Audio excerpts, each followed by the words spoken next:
umve ndaguha inkuru mwana ndaguha inkuru na wewe uyiha abandi mwana uyiha abandi mwana. Umuronzi n'umuhishuzi mu kirundi c'abarundi umumana canke umusongore Ntafatiro Patrice ndi n'iteka ryo gusaba wewe unyumviriza unkurikirana nguze twizerane twizanye ikirundi c'abarundi. Kino kiganiro ni ca 34 kikaba ikiganiro ca mbere c'ubundi bumenyi. Ubwo bundi bumenyi rero buzobamwo ibiganiro bine vya mbere na mbere vyerekana ibihe vy'umwaka wo muri Canada mbaye. Aha ngomba kuvuga icitwa automne niki turimwo jewe nita ko ari benja kandi n'ugomba kabiraba hariya ibiti birabenje nyene. Hanyuma hakaca haba igihe c'ubukanya gose novuga nti igihe c'ubukanya, hanyuma hakaba aho intunda igaruka hakaba n'iki. Ivyo rero nzoza ndabisigura buke buke. Uno munsi rero nkuko nabivuze ni kiganiro cerekeye ibenja. None ibenja niki? Ubwa mbere na mbere ibenja ni igihe c'umwaka gitangura itariki 21 22 canke 23 z'ukwezi kw'icenda, mu kuvuga ukwezi kwa Nyakanga. Iryo benja rirabandanya rikaca riherera ku igenekezo rya 21 ukwezi kwa Kigarama ukwezi kw'icumi ni ukuvuga n'amezi 3.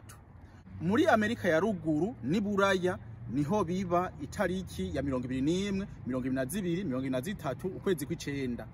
Mugabo novuga nti nko mu za Australia, nko mu za Afrika y'Epfo, nko mu za Brazil hoho haca haba itariki 21 22 canke 23 z'ukwezi kwa gatatu.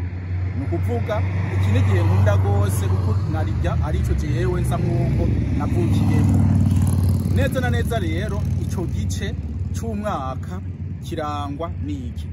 Kirangwa n'ibintu byinshi nivyo je ngomba mbanze nsubiremo. Hariho ubwa mbere na mbere nukuvuga isi iba yahengamye. Nko muri twebwe tuba muri Amerika na Canada, isi iba yahengamye ikamera nk'uku igasa nk'ikura ku zuba. Izuba rero ryari ngaha, isi igahengama uku ntusubira kuyibona neza. Nukuvuga imishwarara y'izuba ntiba ikigwa neza ngaha muri Canada. Arico gituma rero haca habiki, haca haba ubushuhe buca bugabanuka gose. Bugabanutse rero novuga nti ibiti navyo bica bikora iki? Ivyo biti bica bitangura kutaronka umuco w'izuba ukwiye, hanyuma rero bikaca bitangura gusa n'umuco tubenje. Raba ibiti rero biba mu muco tubenje canke bigatukura. Hariho ibisa n'umuco tubenje gose nkuko mubibona ngaho ku biti. Hariho kandi n'ibitukura bikagomba gusa n'amaraso nyene, amaraso ari novuga ngo ari karava. Hanyuma hariho kandi n'ibindi bisa n'ikiremve ariyo maraso avuze. Umuntu arashaka raba neza ingene ivyo biti bimeze. Umuntu arabona ko harimo ibisa n'umuco tubenje, n'ibisa n'ibitukura nyagutukura, n'ibindi bisa n'ikiremve. Aho rero no kuvuga rero ibiti ubiraba ubona byose bisa n'urwatsi rutoto. Mugabo uza kumenya ko bwa bundi vya biti bitameze kumwe iyo bitanguye, bimwe gusa n'umuco tubenje, ibindi gutukura, ibindi gusa n'ikiremve. Ico ni ikintu ca kabiri cerekana kino gice c'umwaka. Ikindi cerekana rero kino gice nuko amababi akoroka, nka kurya bavuga ngo igihungura bebe mu Burundi. None rero ucubona hasi aho tubaza kujayo ntabereke neza, hasi haca haza amababi yose aca akoroka. None amababi akoroka kubera iki? Amababi akoroka kubera ko aba atakironka umuco w'izuba ukwiye. Kugira ngo rero ibiti bishoye kubandanya bibaho, bica bigabanya uguhema cyane. Muhuru uko kugabanya guhema rero amababi akaca rero akoragurika nka yose. Nivyo biranga rero iki gice c'umwaka citwa ibenja. Ndagita ibenja kubera ivyatsi n'ibiti bica bigira ayo mababi mubona. Turaza kuraba renge n'ibiti biba vyahunguruye amababi kugira ngo bice bisa nk'uko umengo ni bice bigabanya ingene bihema. nariko ndavuga rero yuko ibiti kubera ata bushuhe bwinshi buba buriho kandi ko haba hariko harakanya kw'ibiti rero bica vyihungurura amababi. Ayo mababi naya ndiko ndavuga yuko amababi ahunguruka naya mababi aba yahungurutse. Aya mababi rero aba yavuye ku giti nk'igiti raba iki giti carihunguruye amababi nka yose, ni kuvuga amababi yose yarahungurutse. N'aya mababi yose, aya mababi yose y'ibiti mubona azoba yahungurutse, hanyuma ace aja hasi. Agiye hasi ace rero aba ifumbire, aca bifumbire. Umuntu aravye ngaha arabona ko ari ivu ryagiye ari ibi vyatsi. Aya mababi yahavuye aba ifumbire. Aha no kuvuga no kubera ko hari kwibuye gusa, mugaba handi ho homera gose, nico gituma ino hamera kuko amababi arakoroka, hanyuma akorotse akaca aborera ngaho nyene. Urabona ino kubera amashamba n'ibiti byo nyene birihenura, hanyuma bikaca bigumaho aho kizobora imyaka n'iyindi, kizoheza kibe umwavu. Uwo mwavu ube ubuvomera, ubufumbira bino biti nyene.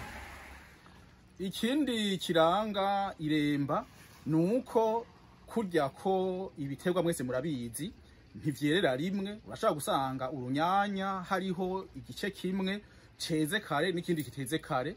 Ni nkuko n'ibiti usanga hariho igice kimwe amababi yose yamaze guhunguruka, ugasanga amababi yose yamaze gusa n'umuto tubenje, ayandi ugasanga aracasa n'urwatsi rutoto. Raba nko kuri igiti kiri imbere y'inzu iwanje ingene iki gice amababi aracasa mutoto, aha naho ugasanga amababi araca yose asa n'umutoto ubenje. Ahubwo mbere ugasanga no ngaha hasi hose, raba no ngaha hasi hose amababi yaramaze gukoragurika, amababi yose yaramaze gukoragurika aho.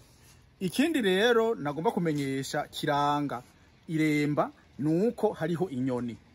Inyoni zose si inyoni zose zigenda, mugabo hariho inyoni buno nyene hatanguye gukanya zisha zifata inzira zikaya zigenda muri Amerika y'Epfo. Inyinshi zikunda kuja muri Amerika y'Epfo nko mu za Mexique, nko mu za Guatemala, nko mu za Brazil n'ahandi. Ni kujya nyene mu Burundi usanga hariho ikiyaga ngo c'inyoni, Lac aux Oiseaux. Nukuvuga zirya nyoni zibari ziva mu Bubirigi, zibari ziva muri Espagne, zibari ziva mu Budagi, zikaja ziza mu Burundi kuko ari igihugu ciza, ari igihugu gishobora kwiberako, ari igihugu zishobora kuronka ivyo zirya, zikaronka aho ziba, zikaronka novuga nti akayaga kameze neza. Harya rero abanyaburaya, harya abantu b'abakoroni bakunda Burundi, so kubakunda bo nyene gusa. Urumva n'inyoni ari inyoni zonyene zirava iburaya, zirava ahantu hakanye hadashoboka, zikazigira mu Burundi, ugasanga zaragiye kuri ico kiyaga. Na jewe heraba kuri ayo mafoto, iyo ngiye mu Burundi sinsiba kugenda kuraba ico kiyaga hakigendera. Ibiti rero vyino muri Canada vyose ntibiheza ngo bite amababi yose ntakoroka. Nk'iki giti jewe nibaza ko coba ari nk'isederi. Isederi ntiziheza ngo amababi ngo akoroke, amababi aguma ari uko nyene kuko ni nk'amababi ameze nk'utuntu tudusumari, utuntu tudushinge. Co kimwe n'iki giti, iki giti ni nk'isederi. Hariho kandi n'ikindi citwa sapin. Nk'icyo giti kiri ngaho aho imbere naco nyene ni sapin. Naco nyene ntikigira amababi, arashaka guhinduka gatoyi, mugabo nayo ntigera akoragurika. Navyo nyene n'ibiti ino usanga biriho. Nk'ubu naho hazokanya gose, naho hazoza ko nagwa rubura, ayo mababi azoguma ameze uko nyene, mugabo kiba cumva ko hakanye. Arico gituma rero hariho bimwe abijya biti biri hajya biraheza bikaca bizana amababi asa n'umuto tubenje, ayandi agatukura, hanyuma amababi yose agakoragurika yose nka kumwe nabibereka. Nibi biti rero ibi navyo usanga ata amababi akoragurika, bikazoguma bimeze ukunyene, bikazorinda ubukanye n'iki, mugabo ata amababi yakorotse. Namye mvuga ko ibenja ari igihe c'umwaka ibiti bisa neza bishurika, ugasanga byazanya amabara ari menshi. Igituma mvuga yuko ibenja ari igihe ciza c'umwaka nuko ibiti byose bica bihindura amabara, ugasanga bimwe bifise amabara meza n'ibindi bifise ayandi mabara ugira ngo mugasi meza, muga byose bivanganye usanga bisa neza. Ni nka kwa kundi nama mvuga ko twebwe twandika ivyese usanga Imana ituvugiramwo, arico gituma kumbure urya muntu yaririmba ijya ndirimbo y'ikirundi yaririmba avuga ngo ubukunzwi we buba bukeye amashamba yose abashuritse. Ndabira amashamba yose arashuritse hasa neza cane, wosanga atari yaranabibonye no kubibona mugabo we akabibona mugabo Imana ikabimwereka mu mutwe akabibona, arico gituma ubona hasa neza cane. Raba nk'ivyo biti biri inyuma yanje ingene bisa neza, haciye hajamo n'ibindi n'ukuri birateye igomwe. Nuko aho rero nagomba mpeze mvuga nti ko ndakwigishije nawe raba ico wokora, nufyonda wanditse sabone kugira ngo uzomenye ryari nasohoye ikindi cigwa. Ubwa kabiri nufyonda hora gakengeri kugira ngo uzumenye ryari nigishije uzoca ubimenya. Ubwa gatatu nusabikanye. Ubwa kane nushime. Ubwa gatanu nunsange kwikete muravyo ica barundi @gmail.com kugira ngo unterere canke ushira amazinda. Yari umuronzi mu kirundi c'abarundi umumana canke umusongwe Ntafatiro Patrice ndagusezeye nkubwira nti urakagira aho wubahwe, urakagira impundu n'impuzu, urakagira ibanga n'ibangu bangiramwe imbuto, uragateba gutanga nanje ntebe guturikisha, ari ikibirengeye byose. Uragakunda abarundi, uragakunda uburundi, uragakunda ikirundi, ngo kirundi gihebe kive mu zindi ndimi ahubwo cirunde ku kirundo c'izindi ndimi, kuko uburundi n'ururimi rwiza rw'amata n'ubuki.